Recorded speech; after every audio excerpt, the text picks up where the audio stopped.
બિહારમાં 17 દિવસમાં 12 પુલ તૂટતા 15 એન્જિનિયરો સસ્પેન્ડ. દિલ્હીથી અફઘાન યુવકને ₹2.5 કરોડના હેરોઇન સાથે ઝડપી લેવાયો.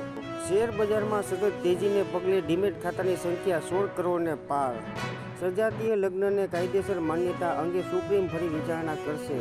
10મીએ વિચારણા માટે 5 ન્યાયાધીશોની બેન્ચ રચાઈ. આજથી માતાજીની આરાધનાના પર્વ ગુપ્ત નવરાત્રિનો પ્રારંભ. કાલે સૌરાષ્ટ્રભરમાં ધર્મોત્સવનો દિવસ. જગન્નાથજી સહિત અનેક શોભાયાત્રા.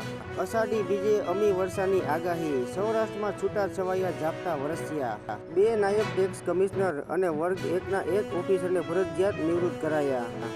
હાથરસ દુર્ઘટના માટે આયોજકો જવાબદાર. SITનો રિપોર્ટ. ચીનને પાછળ છોડી બ્રિટન ભારતનું ચોથું સૌથી મોટું નિકાસ બજાર બન્યું. સાઉથ આફ્રિકાની મહિલા ટીમે પ્રથમ T20માં ભારતને હરાવ્યું.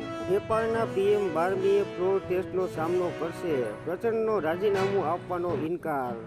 પ્રભાસની આદિપુરુષ પછી બીજી ફિલ્મમાં પણ છૂટછાટ. કલ્કીમાં મહાભારતની કથા સાથે ચેડા થતા મુકેશ ખન્ના નારાજ.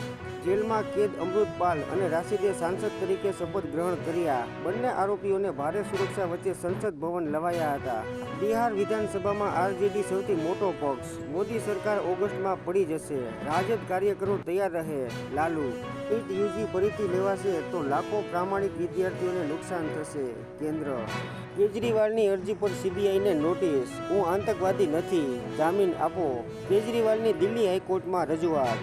ભાજપે 23 રાજ્યોના પ્રભારી જાહેર કર્યા. પાત્રાને પૂર્વોત્તરની જવાબદારી. ગુજરાતના પૂર્વ મુખ્યમંત્રી રૂપાણીને પંજાબની કમાન. TRP ગેમ ઝોનમાં TPની ટોળકીએ મોટો તોડ કર્યાની શંકા.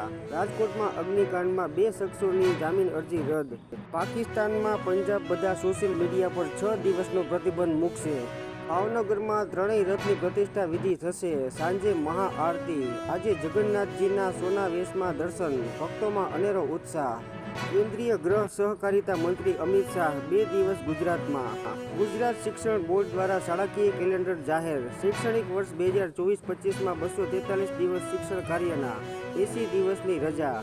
શિક્ષકોની કાયમી ભરતી થાય તે પહેલા ટેટ ટાટ પરીક્ષા લઈ હજારો વિદ્યાર્થીને તક આપો.